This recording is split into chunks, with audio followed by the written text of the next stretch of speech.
పాపం చేసి కుంభమేళకు వెళ్లి నీటిలో మునిగితే చేసిన పాపం పోయి పుణ్యం వస్తుందా? పాపం పోయి పుణ్యం రాదు కదా!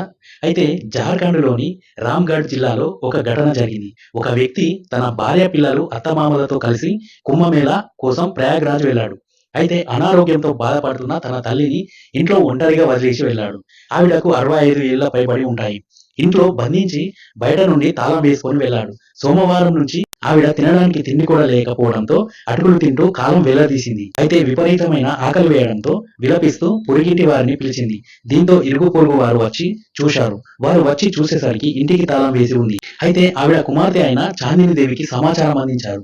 దీంతో ఆమె వెంటనే పోలీసులకు ఫిర్యాదు చేసింది. సంఘటన స్థలానికి చేరుకున్న పోలీసులు తాళాలు బద్దలు కొట్టి వృద్ధురాలిని బయటకు తీసుకొచ్చారు. వెంటనే పొరుగింటి వారు ఆమెకు ఆహారాన్ని అందించారు. ఆ తర్వాత కావలసిన టాబ్లెట్లను అందించి ఆసుపత్రిలో చేర్పించినట్టు వృద్ధురాలి కూతురు తెలిపింది.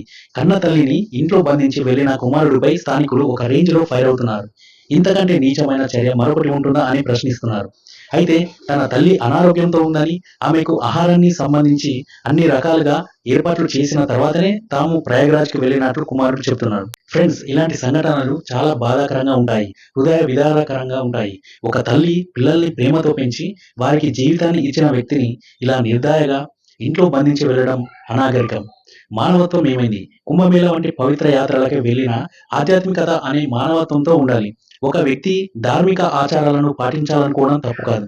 కానీ తల్లిని నిర్లక్ష్యం చేయడం, ఆకలితో అలమటించే స్థితిలో విడిచి వెళ్ళిపోవడం అమానుషం. చట్టపరంగా ఇది తప్పు. తల్లిదండ్రులను నిర్లక్ష్యం చేయడం లేదా వారిని ఇబ్బందికరమైన స్థితిలో ఉంచడం భారతదేశ చట్టాల ప్రకారం నేరం. ఈ సంఘటనపై సంబంధించిన వ్యక్తిపై చట్టపరమైన చర్యలు తీసుకోవడం మంచిది. మన సమాజంలో వృద్ధులను గౌరవించాలి. వారిని ప్రేమగా చూసుకోవాలి. తమను పోషించిన తల్లిదండ్రులను ఈ విధంగా మర్చిపోవడం ఒక సాంస్కృతిక మూలాలను అవమానించేలా ఉంటుంది. ఇలాంటి సంఘటనలు జరగకుండా ఉండాలంటే కుటుంబ సభ్యులంతా బాధ్యతగా ఉండాలి. సమాజం కూడా ఈ విషయంలో స్పందించాలి. తల్లిదండ్రుల పట్ల ప్రేమ, గౌరవం, మానవత్వం చూపించినప్పుడే నిజమైన భక్తి అవుతుంది. ఫ్రెండ్స్, దీనిపై మీ అభిప్రాయాన్ని కూడా తెలియజేయండి.